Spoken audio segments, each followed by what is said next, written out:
3 দিন পর আমার বারান্দায় আসলাম। আমি এত ব্যস্ত ছিলাম যে আসলে বারান্দায় আসার কোনো টাইমই পাচ্ছিলাম না। আজকে আসলাম, দেখি কাজ করার অবস্থা খুবই খারাপ। এই দেখুন, এই প্রায় মৃত্যুসজ্জায়, একে পানি দিয়ে জীবিত করতে হবে। এই দেখুন, তবে এটার জন্য সুখবর, এই যে আরও ফুল, এই দেখেন, আমি চাটা রেখে দিই, আমি দেখাই। এই যে আরও ফুল ফুটতেছে, এটা ফুল, এই যে পাশাপাশি দেখুন কত বড় ফুল ফোটে। এটাও সুন্দর আছে, এটার আরও কুশি বের হয়েছে, এই দেখুন।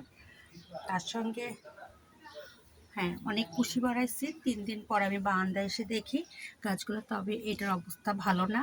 ঠিক মতো পানি না পাওয়াতে ফুলগুলো দেখুন শুকিয়ে গেছে, এই দেখুন। তবে এই একটা গোলাপ দেখুন খুব সুন্দর ফুটেছে, আরেকটা গোলাপ এটাও ফুল তেমন ভালো না। এই দেখুন সাদা রানী খুব শিগগিরই ফুটবে, এই যে।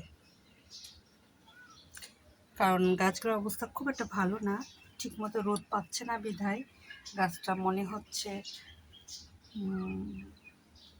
পানিও পাচ্ছে না ঠিক মতো। ও, এই যে আরও কুশি বার হয়েছে, মার্শাল্লাহ। এই গাছটা খুব সুন্দর হয়েছে আমার। এই 3 দিনে কত পরিবর্তন দেখুন। হ্যাঁ, এটারও সুন্দর আছে। তবে এই হাজারি গোলাপ কোনটা ফুটছে আর কোনটা যাচ্ছে বোঝা যাচ্ছে না।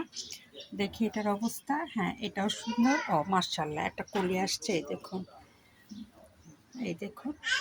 ও অবাক করা, এটা চমৎকার। খুশি দেখছো একটা কালার, খুশি দেখে যাও। আল্লাহ, হ্যাঁ দেখেছো, খুব সুন্দর না? এই দেখো।